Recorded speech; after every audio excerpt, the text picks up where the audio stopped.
Lost Signals present a Bon Mott's Halloween series, celebrating 6 decades of horror.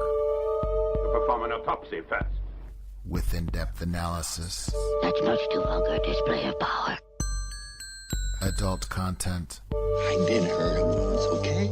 adult language, You gotta come work for me. and spoilers. Mrs. French's cat is missing. Join us. All you can do is pass it along to someone else. And as a finale to MOTS-O-Ween, this Saturday we will be doing a live review Halloween, the movie, at 5 p.m. Eastern Standard Time on our YouTube channel. So please come and join us.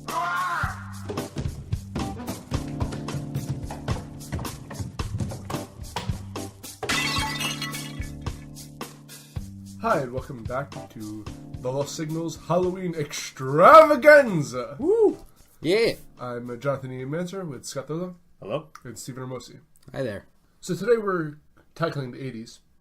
And actually, I believe we watched a film from 1980 itself, The Shining. So who would like to give a synopsis of The Shining? This is a film about a imaginary friend saving the day. From an evil hotel. I'll add that.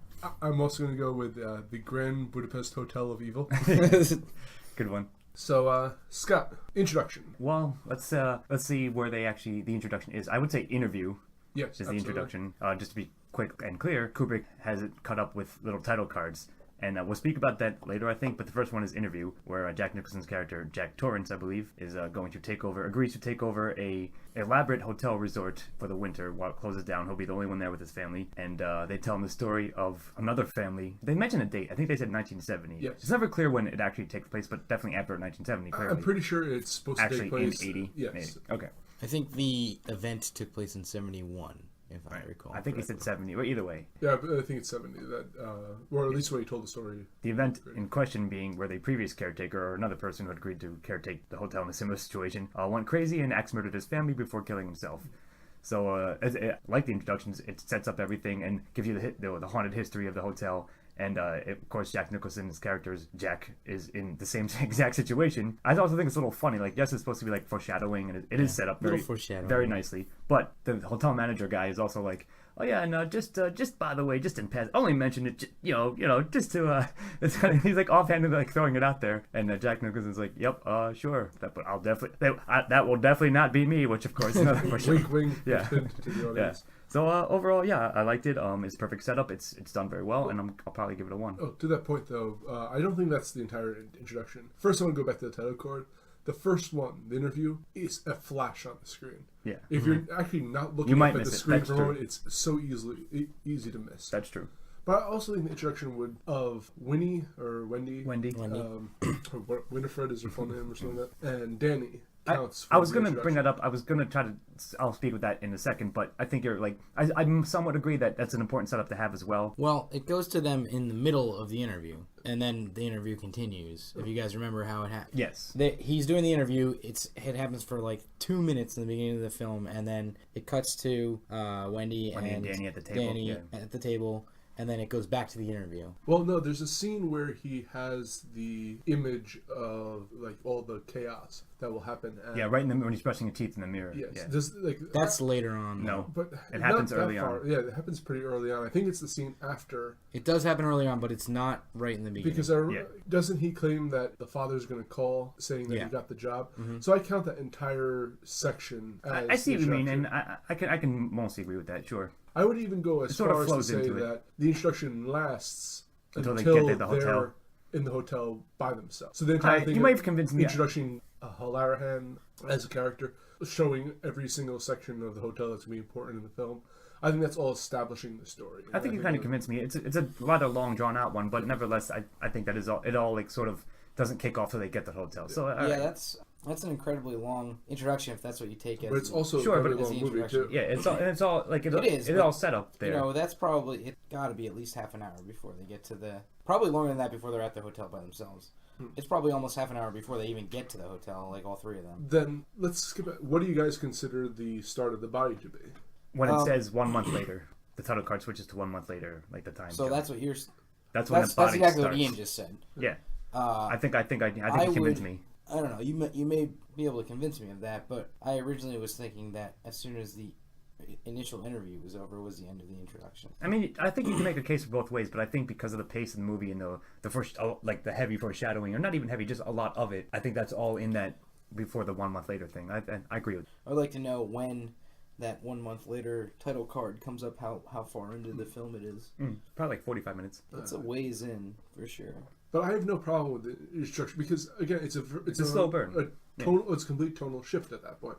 They do a good job of, even though the hotel is closed, they do a good job of showing everyone cleaning up the hotel, giving this empty of guest hotel a very filled feeling, a very like you get to see just how many people it takes to run this thing. And that's why I said made the comparison to Grand Budapest Hotel, the idea of showing those shots of the workings of the hotel from room to room, and a person in the foreground vacuuming, that kind of scene appeared earlier in this. And I feel that the main ball rolling or the plot doesn't really begin rolling until they're alone. I pretty much agree with that. I think you convinced me about it, and I think that's a good cutoff point, or that's a reasonable where to draw the line. Well, I don't know. I could see there's definitely I guess maybe you could consider the introduction of the character of Tony, the imaginary friend, as being the part Quote, where imaginary friend. where the plot starts coming in, because that's where Danny first gets his first glimpse of like what may be awaiting him in the hotel. It's tough to say, and honestly, this is going to affect my score too, because if I look at it just as the interview, I appreciated the interview. I know what it did for the film, but it didn't grab me right away. Even the first time I saw it, like, this movie is a slow ratcheting of tension the entire time. So like, it has to start off very slow, and that's what it does, and it does it fine. Actually, it's kind of weird because if you're talking about that one segment, it's almost kind of cheesy to say it in a way. It has a very kind of forced feeling to I think it. that's sort of the point, though. Like, Yeah, I agree, but it's not the strong. Like, I get it, though. Yeah. but that's also why I don't really consider it until they're alone to be the true start of the body. Yeah, I mean, and I can see both arguments. Like I said, one I'll give a 1 and one I'll give a 0. So like, I guess I have to decide. So I'm going to force you to decide right now. I'm going to give it a 1 based on the introduction that I outlined. And I think it does a fair job of giving a characterization for each of the main characters. You get to see who they are, and it works really well to see what happens to them later, and makes all of their actions later feel very true to their characters. I would say, regardless of where you draw the cutoff line, like, you should give it a 1, but that may be up for debate, clearly. Scott, you said you're giving it a 1? Yes, I am giving it a 1, though, at the end of the day. And, or mostly So render your judgment. Let's see. If I'm gonna give it up until we're introduced to all the characters that really play that really are a factor in the film, I guess I have to give it a 1, because that goes up through the entire scene where they're taking the tour of the hotel and all of that. So I guess I will say that is all the intro. Taken so as the first such. 45 minutes or so is the intro of the film, and then the body starts after that. Well, speaking of which, you're up next with the body. What happens, so that people don't actually have to watch this film, they can just listen to us. Well, almost nothing and quite a lot happens in this movie. It really follows like the slow degradation of Jack Descent into Torrance's madness. Yes. mind. He just is going crazy the entire time. Meanwhile, his son is having visions of murder and elevators full of. Although I guess that happened in the intro, technically. Yep. It's all set up very nicely. I was gonna say. Full of blood, and he keeps seeing the twin girls who were The daughters of brutally murdered. And who are just looking for someone to play with them and Forever he's snubbing and ever. them because they're ghosts. And ever. Yes. Yeah, but so there's that. Wendy is just kind of ineffectual wife, An overprotective mother. yeah. I mean, I wouldn't call her overprotective, but like she just is consistently cowering throughout this movie to I like that description. to Jack Torrance. And I mean, this is a film that gets by on just that, like I mentioned earlier, that slow torquing of like tension throughout, and like just keeps on like every scene. You just like the ratchet goes another turn.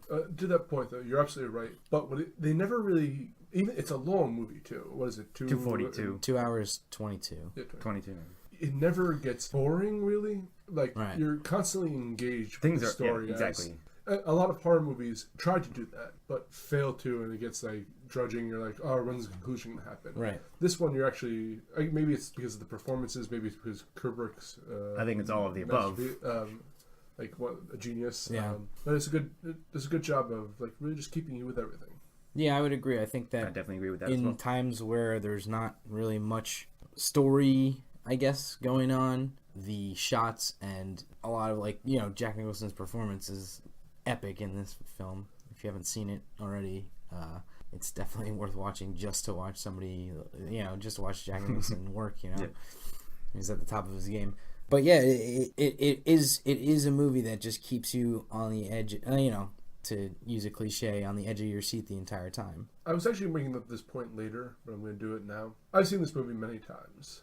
And I just actually recently saw this again, maybe a year or two ago. If you haven't seen this movie, you've probably seen all of the major like set pieces in this film.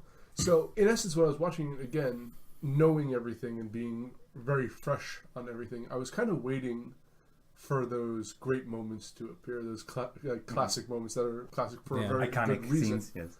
But it did drag on for me this is my fifth time seeing this film through. Like, I'm like, okay, let's. I know what's gonna happen. Let's next scene. Like, I'm looking forward now to the whole all work and no play.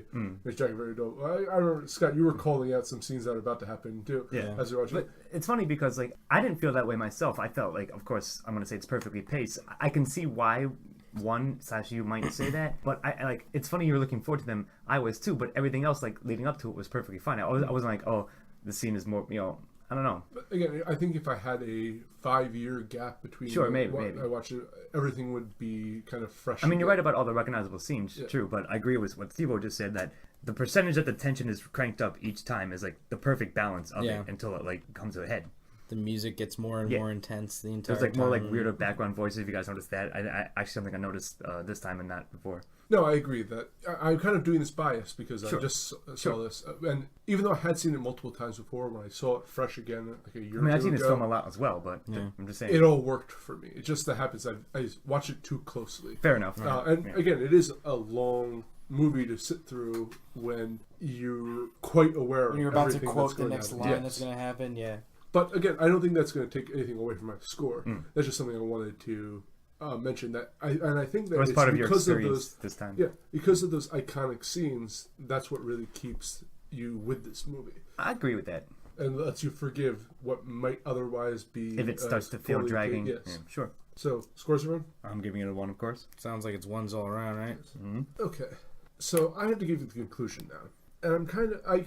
the conclusion is very interesting because I feel that throughout the body, the tension's been ratcheted up. You have Jack Torrance slowly going insane / being corrupted by the influence of the hotel. Right. You have Danny going further into himself, either through his ability to the Shining, or because he's kind of withdrawing in himself away from his parents. The tension between his parents, yeah.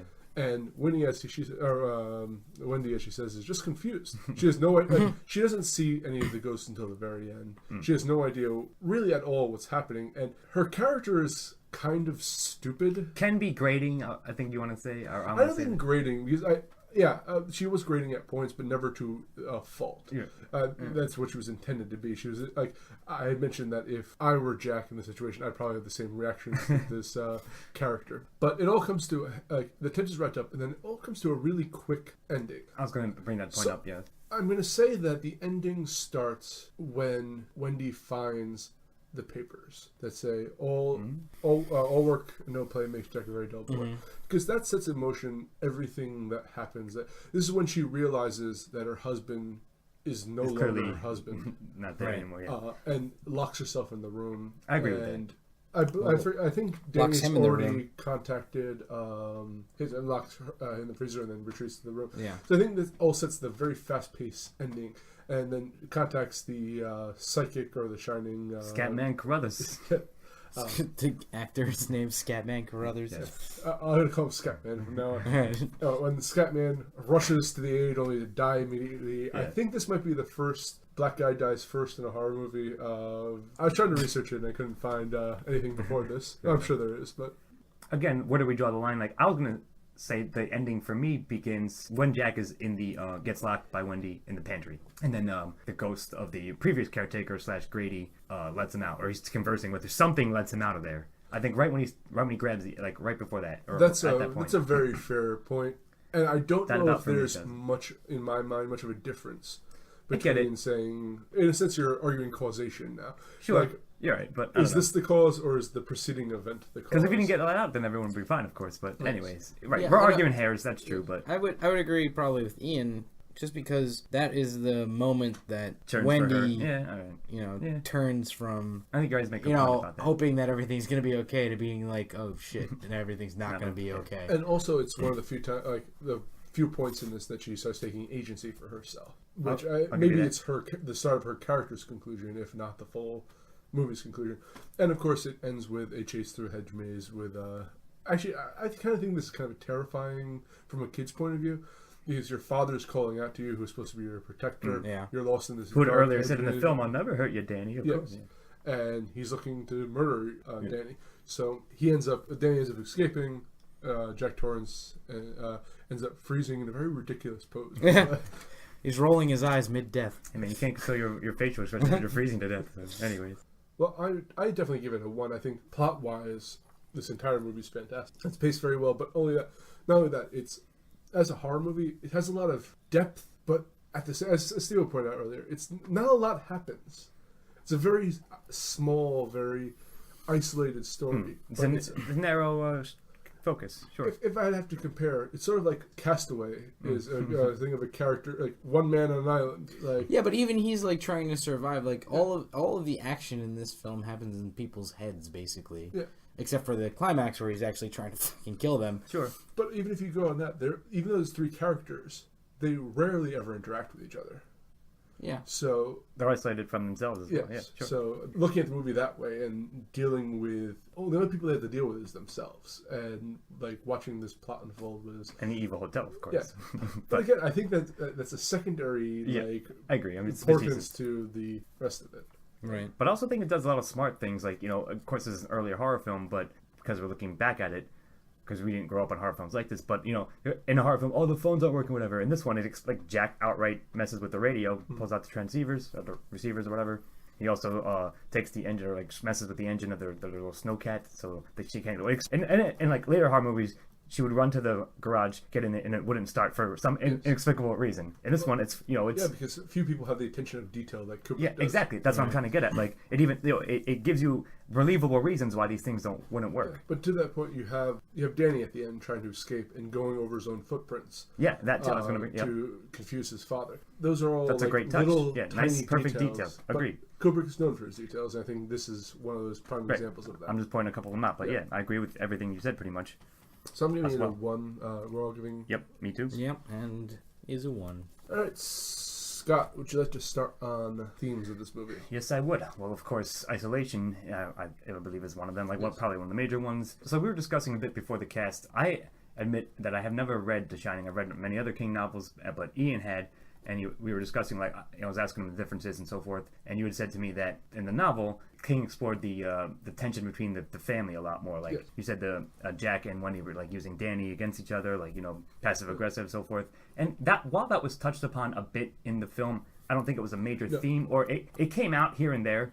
But I think certainly was more like descent into madness and the isolation, and also of course there's a overarching supernatural force pushing you into madness and just you using your own self against you. Actually, that's my only real problem with both the book and the movie. That supernatural and more so with the things book. Exist. No, not only the supernatural, but from the fact that it's almost a definitive supernatural. Right. In the book, it's absolutely spelled out. It definitely is. That Yeah, it is. Sure. And in fact, Jack has this part at the end where he saves his son and is basically killed by the hotel for betraying them. But this is one of the few instances that I like the movie a lot better than the book. I was gonna say, I can see your point and I can see why, and I probably would agree when I get around to reading it. But yes, it doesn't, it sort of balances it a bit better of like whether or not he's just going insane anyways, or is it being influenced, or some kind of combination of both. If Wendy hadn't seen the ghosts at the end, then you could I take kind of might have liked this movie better. Yeah. Because it would have, like, that kind of spells out that, there's a haunting. There's a supernatural force and it definitely exists. And it sort of like grows in power, right? It can manifest hauntings to people who don't have The Shining or some kind of special. And I think we discussed, it's implied that Jack has a touch of The Shining himself. Yes. If he were otherwise able to see all the shit earlier on. Well, it's the Scatman in the beginning says that even some places have The Shining, and he says that the hotel has it. It's pretty mentioned, yeah. And so I much prefer that to like it's a haunted hotel. I like the idea that this place has its own kind of sense of haunted memories being, and like it has its own sense of like self at the hotel, and like that's kind of a cool idea. And I wish that the fact that Wendy was seeing things at the end kind of maybe took away from that a little bit. I agree with that point for sure. I completely agree. If she had never seen anything, I kind of would have liked it better. But I overall, I don't think it took a lot away from. No, it didn't diminish it. Yeah. So anyway, I think isolation / madness / supernatural attacking you is, I guess, all part of it. And it was all those ones were explored very well and spelled out. And how about the idea of responsibility drives you crazy? So I'm going to put on my tweed Professor jacket for a moment. Mm-hmm. All right. There's two actual segments I want to talk about beyond just the isolation and the kind of horror elements. Okay. Here. In the book, they really did mention the family very much, or they focused on that quite a bit. I kind of like the isolation. I imagine that I don't think they ever spell this out in either the book or the movie, but I always imagine that Jack knocked up Wendy and they got married after that, because there doesn't seem to be a real kind of connection between the two of them. In fact, he seems to feel her as a burden, and I like the exploration. I don't think they do a great job of really focusing on her character. It almost feels like, in a sense, of how the kind of domestic violence, not cliche, but like characterization happens. Like she's making excuses for her husband. She's like a '50s wife, almost stereotypical. But like you got the charm to Danny, but it really focuses on Jack, who feels he is unsuccessful in his life.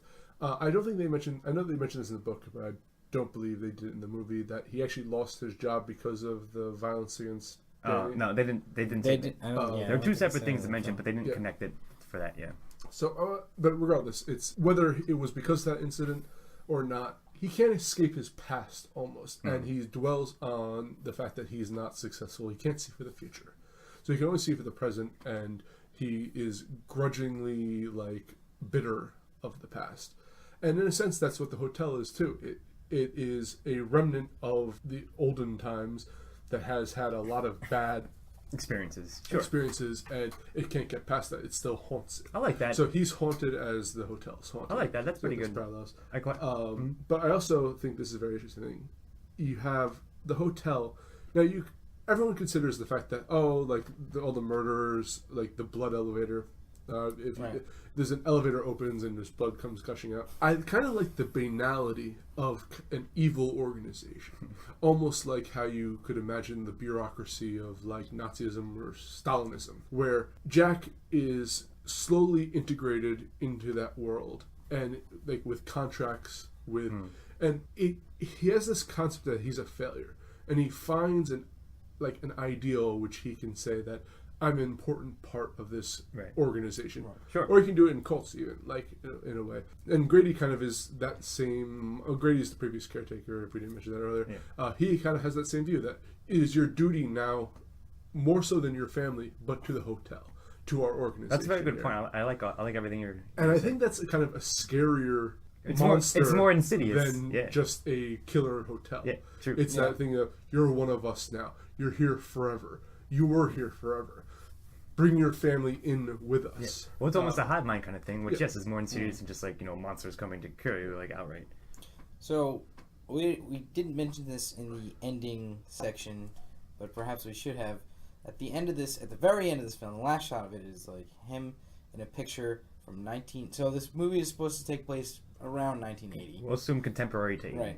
So it's him in a picture from 1920 1921. 1921, as like the head, like the front of this giant party, and he's like The caretaker. Maître d'. Yeah. And I'm still not really sure what that's supposed to. Has the house integrated it into its history, or has he actually always been there? And this is like just a fancy of the house. Like this whole story is just a fancy like of the house. Well, I think it could be like you. Invented by the. You could take it as one or the other, I think. But they do drop a couple of hints, like if you guys recall, when he's at the party, the ballroom himself, seeing all the remnants of the past, and he's talking to Grady, who is now the butler or the waiter at the ghost of the ghostly party that he's at. He says to Jack that you've always been the caretaker. Jack says, "Oh, Grady, aren't you the caretaker from before me?" He goes, "Oh no, sir, you've always been the caretaker, right?" So they drop like little kind of hints like that. But I think it goes back to what Eden was saying, like once the you're recruited by the evil presence or whatever, then yeah, it sort of retcons history. I take it something like that anyway. To answer your question, take it like that as well.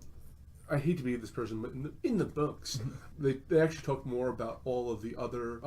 In the movie, they only focus on like the one killing, that's seven, and then right. Indian burial ground. Right, they drop that hint as well. That's where that little line in. But in the novel, they discuss like I believe. Well, I'm pretty sure there was a gangland slaying of like mobsters. In the thing, there was, I believe, a fire. There's a lot more outright events mentioned.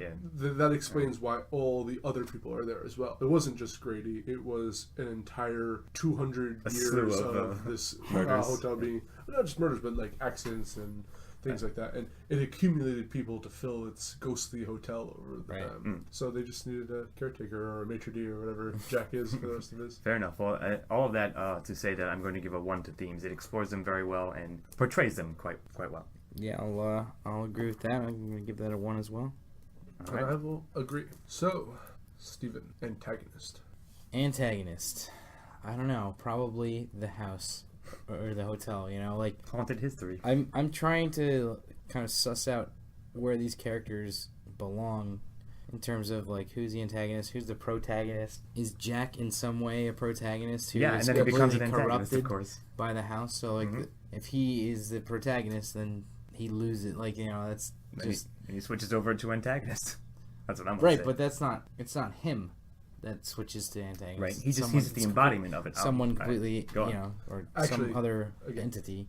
In the novel, he literally is a monstrous version of like that. It doesn't even look like himself anymore. Yeah.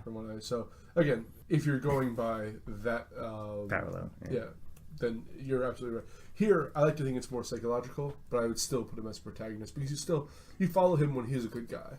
You're following him initially throughout the story. But he's always kind of an asshole. Yeah, but that doesn't necessarily make you a villain.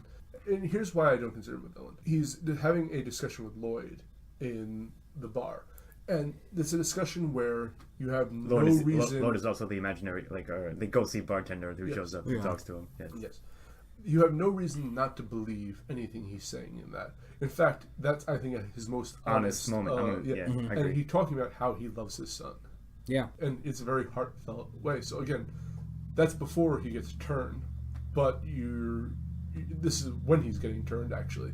So I think that it is it's firmly establishes him in the protagonist or tragic protagonist camp versus antagonist. I agree with that, more or less. Broadly. Mostly. Right. Anyway, I think it's fairly clear that the hotel itself is the main antagonist to this, and whatever form it takes several different forms. The disgusting naked woman who is full of water hag, boils and exactly, to Lloyd the bartender, to Grady, to anything that elevated blood, anything that it manifests is all part of that hotel, and I think it's something that you probably have not seen before or since in quite the same way, or at least done as well. And exactly. But I mean, there have been several of these movies, but none of them have been really impressive as far as the house being the villain, and that's because I think a lot of times they just try to take the supernatural elements and jump scares and things like that, and they don't actually delve into why that building or area is villainous or like or to kind or of challenge that point. The thing is, I don't think they really discuss why this house. I guess is why villainous. was the wrong word, but like how is really what I meant. Yes, I agree with that, because they go over, as I mentioned earlier, the Indian burial grounds. You have a hint that it might be kind of like devilish or Faustian when he has I sell my soul for a drink, and Lloyd appears. Yeah, that's true. They dropped that line. Lloyd has this very kind of old school, like devilish kind of qualities to him. Your money's no your drinks are on the house. Yeah, it's true. Like, who's buying me the drinks? It's none of your concern right now. Yeah, don't worry about that now. I think there's always been in stories. There's always been this idea of like evil places. Mm-hmm. Sure, absolutely.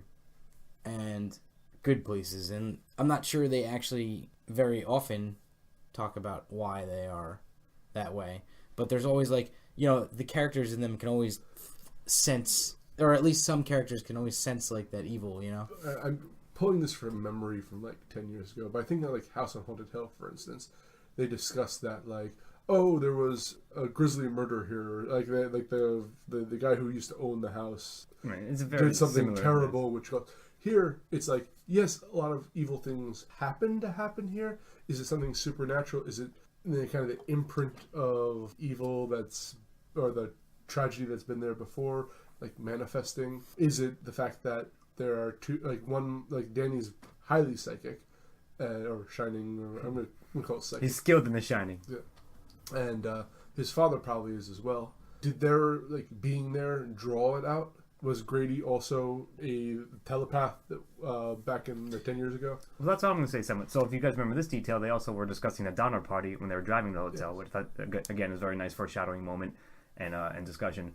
But like either way, it goes back to what you just said. Like whatever presence and to whatever degree is contained, if you will, in the house, it uses psychological warfare and not just like outright, monsters. Which I think makes it much more effective in both in horror and just in generally. So. All that to say, I of course am going to give it.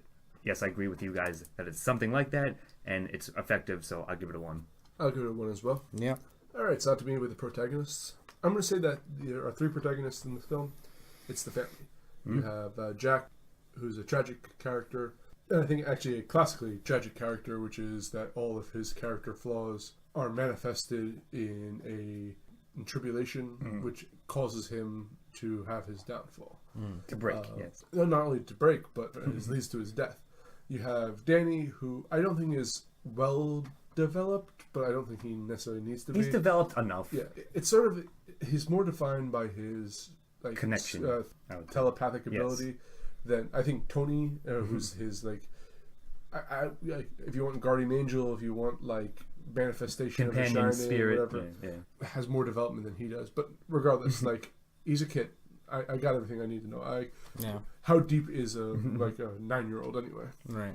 And then you have Wendy, who I mentioned earlier, is kind of like a domestic abuse victim, and it's kind of like she plays it off the entire time, like scared to confront her husband, like making excuses for his violent actions, and eventually confronting. She does confront him, but when everything when she has to, when at the extreme moment, right, when he's literally threatening to take her. But life. there are scenes throughout the movie where she's like building herself up to confront him too, so like that kind of builds throughout as well. I agree with that.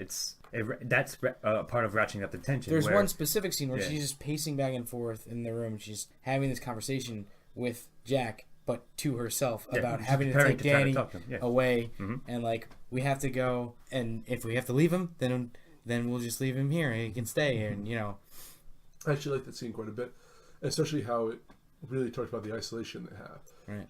The only person she has really to talk to outside of the other 2 characters is the forest ranger, who she has like a brief conversation with.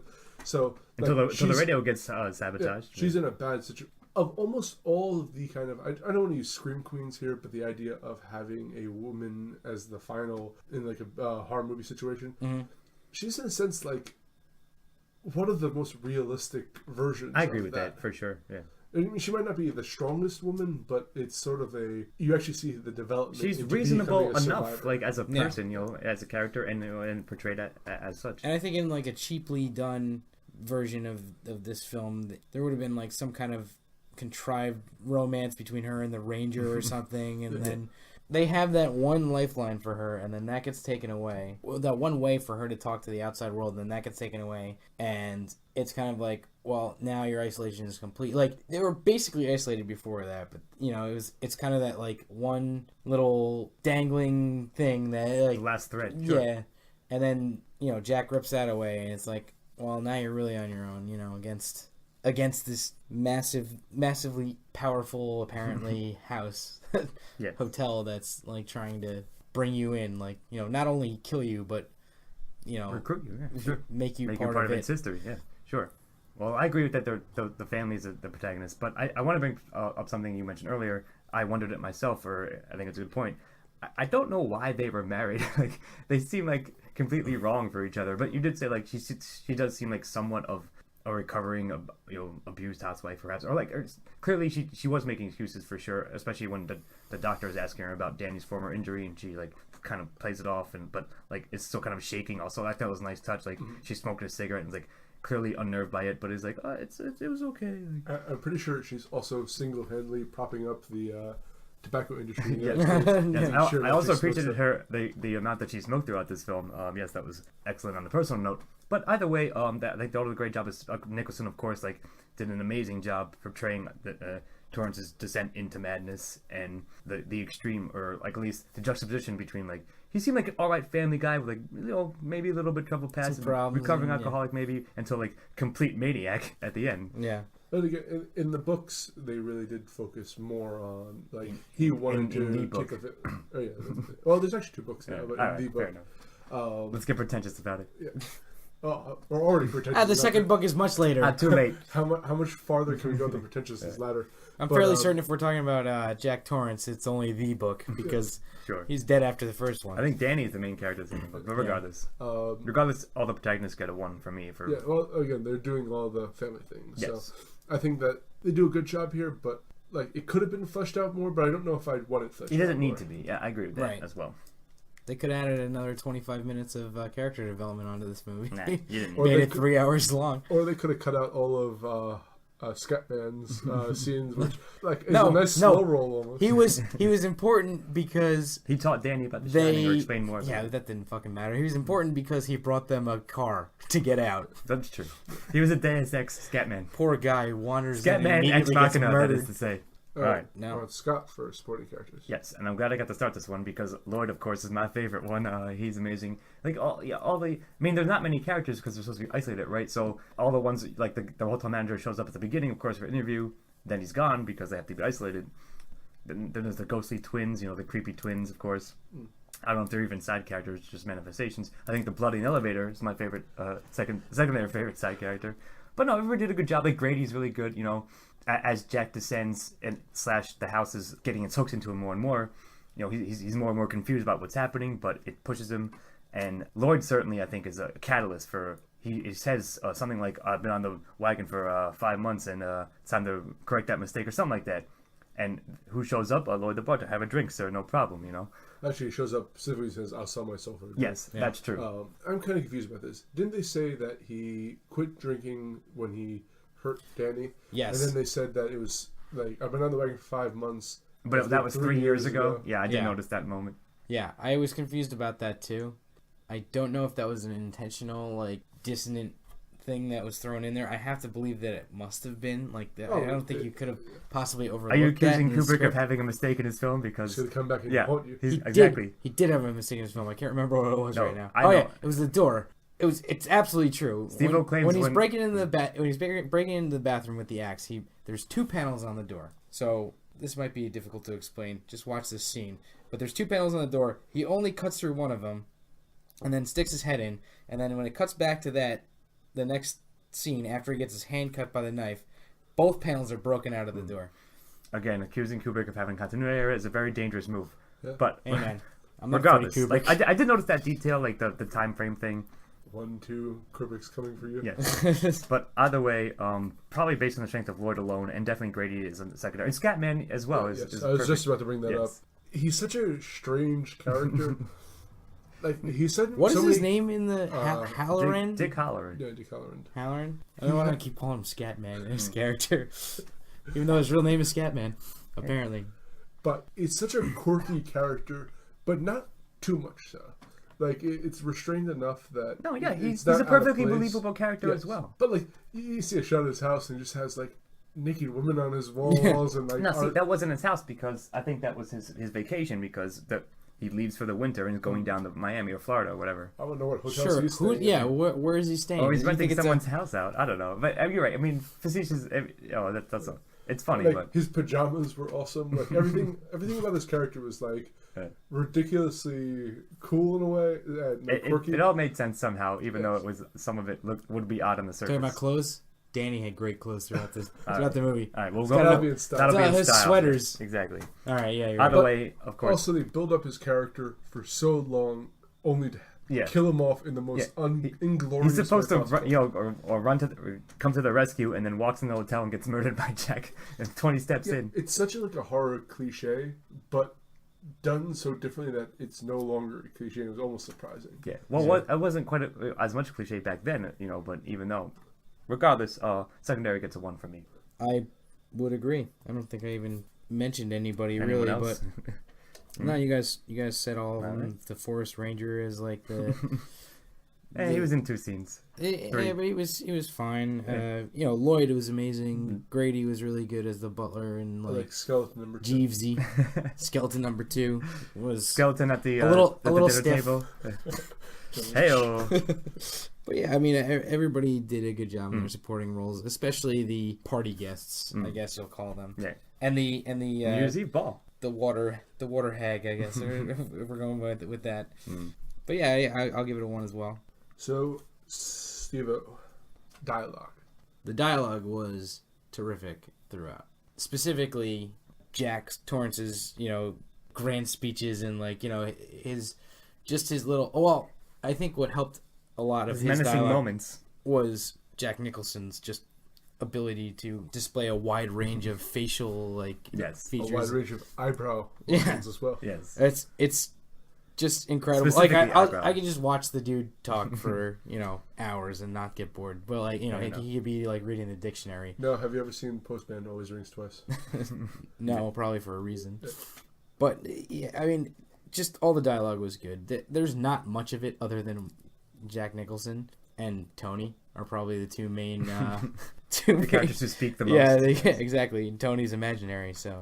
I disagree. I think there is weak moments of dialogue, especially in the introduction. The introduction scene wasn't the greatest form, written dialogue. It seemed very expos. It feels a little stilted, and I'll speak more about that as well. But I agree with that. Go ahead. I can agree with that too. Yeah. But again, as you pointed out, Jack's ranting and raving is phenomenal and is very memorable, and that's what you're going to remember out of this movie. That's quoted scenes and parodied scenes to this day. How many times have you heard "Complain with us, Danny, forever and ever and ever"? Yeah, or here's Johnny, Yeah. or Yeah, exactly. So there's all these classic moments that they're so memorable later on that whatever is stilted in the beginning is doesn't forgotten. even matter. Exactly. Yeah. Of course, agree with that overall. It all is. I don't know if it's terrific throughout, but it serves it perfectly well. And yes, of course, his psychotic rants are fantastic. They are, but some of it felt it was just conversational. So there's nothing wrong with it. It just wasn't memorable per se. But I of course agree with what you said. The ones that are famous for a reason, and it's going to be a good score for me. Going to be a 1. Yeah, if we're on the score for that, I'm gonna give it a 1 for sure. Obviously, I just want to Any add other good lines you I just guys want to add. wanna point I kind of agree with you. Where in the beginning, I don't know. It seemed like they was a little took flat, a kind of, they took yeah. a script from how an interview is supposed Yeah, to well, go, that's, and I just thought of that. I was gonna make that maybe it was awkward because it was supposed to be an interview, and it was, the situation was supposed to be awkward, but it still makes it a little odd to watch. Well, regardless in if here. that was their intent, they didn't pull it Right. off. Sure. That's what I'm trying to get at. right. Yeah. So Everything else is fine. I'm giving it a 1 right off the bat for style. That's what we're moving on to. Because Kubrick. Yeah. But I'm going to take this time to mention something I want to mention in themes, but we're going out a little too long because we had so much to talk about in themes. So we went through the 60s and 70s, now we're in the 80s. And I think this is at a time in horror when it started shifting to that psychological focus versus this still has that aspect of going to a remote destination, being cut off from civilization, and having to deal with the supernatural. But I feel that, especially like in the 80s, 90s, and 2000s, it started to shift more and more towards psychological. For instance, when you're looking at like serial killers, it started moving around just the evil, the monster in the woods, kind of, to like, let's talk about their tragic backstories, and let's have like them be focused. Like, for instance, a good example is Halloween and the remake of Halloween, which really explored Michael Myers' past. That's a good point. So, like, this is one of those kind of, I feel, a good movie to symbolize that transition from horror to horror. Although you always had, like Hitchcock before this. That's more of thriller than it is straight horror, I guess. Horror. Yeah, but when I think of like a psychological scary movie, I guess that's like Hitchcock is maybe. Yeah, I mean, I see your point. I get it, but I think I agree with you. Like mostly, like it was a bridging work or built in a brick in the an early brick in the bridge, but to that next type of horror. I agree. So I just wanted to throw that in there, and then I'm going to move. Sure. Well, of course, you basically. Style is a 1 because Kubrick, like, every shot is amazing, and there's a lot of cool, like, little effects. Of course, the blood and following Danny around the corridors while he's riding his bike, like, that's all, that was very well done. And just like there's like all these awesome wide sweeping shots, even like everything. And in fact, I think it ties into the theme. It makes you feel almost isolated as watching it because you're like, it's almost overwhelming in scope and the space that is just oppressing you. Yeah. I mean, it's movie like all of Kubrick's movies is technically just brilliant. Like you said, there's these wide sweeping shots. He makes really good use of like low angle shots that make Nicholson look really imposing, and like these higher shots that make Wendy look like she's cowering more, and like that type of thing. And it's all subtly effective. Yeah, it's a Kubrick movie. But there are two scenes I wanted to focus on since you kind of sparked it in my. When Wendy's holding the bat and swinging at Jack, she's not holding the bat correctly. She's holding it horribly, Yeah, and it's just such an effective stylistic choice to have her, even her first weapon, she's not even using effectively. Right. Like, and then there's also, speaking of shots though, there's a scene where Jack's looking down on a model of the maze, and then that's what I was going to say too. So it's going in, and it cuts basically flawlessly to an aerial shot of the actual maze. Of the actual maze, and Wendy and Danny inside of it. Yeah. That was such a brilliantly done, like... Yeah, that was excellent. That was it awesome. Looks awesome. If you notice on the stairs when Wendy's swinging the bat, that's a low angle looking up at her. And like that's when she first like discovers her own agency, and like she becomes like, instead of being looked down upon, we're now looking up at her. I thought that was really cool. Just good call. All kinds of awesome shots in this. I mean, you could probably go over this movie 100 times and find a new, like, something new to talk about. Yeah, exactly. But I also want to talk about in this section Danny's shirts. Okay. There are two in particular that I want to mention, which were amazing. They're not shirts, by the way. They're sweaters. They're sweaters. You're right. The one is a Mickey Mouse kicking a football, and I want to find both of these. I feel like gonna go out and buy these. I feel like I should be able to find them and buy them. One is Mickey, like old school Mickey Mouse kicking a football, and one is just a really terrible, like ugly sweater of the Apollo rocket. It says Apollo on it. Just says Apollo on it. In case you're confused. I think it's Apollo 11. Was it says Apollo USA. No, they give a number of it. Oh, maybe. I think it might be 10. Yeah, whatever. Yeah, you're right though. I think it was 11, but yeah, like. Awesome shirts. Good job, Kubrick. He's giving the sweaters specifically a 1 as Those are getting a 1 for sure. In fact, I'm going to give it a 0 for the sweaters. But no. All right, but that isn't the question. So, Scott, finally, would you recommend this? Of course I would, yes. I think it actually, so when we were determining which movies we're going to do from the 1980s, this was number 1, I believe, on the list. And I think that is the absolute position it deserves. It's a masterpiece, both narratively and visually. There's not much more to say about it. Yeah, I would definitely recommend it. It's a hallmark of horror. I would 100% recommend it. Well worth watching. In fact, I'm not sure why you've made it this far into our podcast without watching this movie, but if you have, definitely go and check it out. Now you've heard our genius explanation of it. I'm going to give it a 1 for a first time around. But for multiple viewings, I brought up my concerns earlier. I feel that this should be a movie that you should pace in your life. Like, it's not a movie that you can watch constantly. It's not a background movie. Yeah, it's not a background movie. Sure. I guess it could be a background movie. I think a bar we used to go to used to put this on in the background in black and white. Yes, that's true. That is true. So definitely go. Yeah, The Witch. So definitely go watch this if you haven't. And If you haven't, I'm sorry for ruining everything for you. 3 10s, and that makes a 10 average, which I think is our second Kubrick film to get a perfect score. I believe no. Dr. Angel's got a 9.75. Yeah. Someone gave it a 0 to Strange something. did not get a 10. I think I gave a 0 for immersion. Kubrick's definitely coming after Which isn't you. even on our scale anymore. Well, either way, Kubrick's coming after you with an All right, X. well, I'll drop the answer here with Scott Dello. Good night. Well, Steve-O's fired for not giving Dr. Strangelove a perfect score. I'm so, fired like months later. I forgot about it. Because how could anyone rationally... I got fired months ago. I just All kept right. showing up.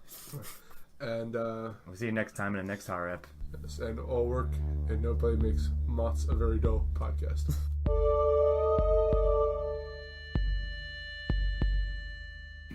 This Saturday, we'll be doing a live review of Halloween, the movie, at 5 p.m. Eastern Standard Time on our YouTube channel.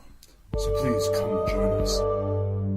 This has been Bon Mots. Thank you for joining us. We'll see you next time. Music by Chris Morgan.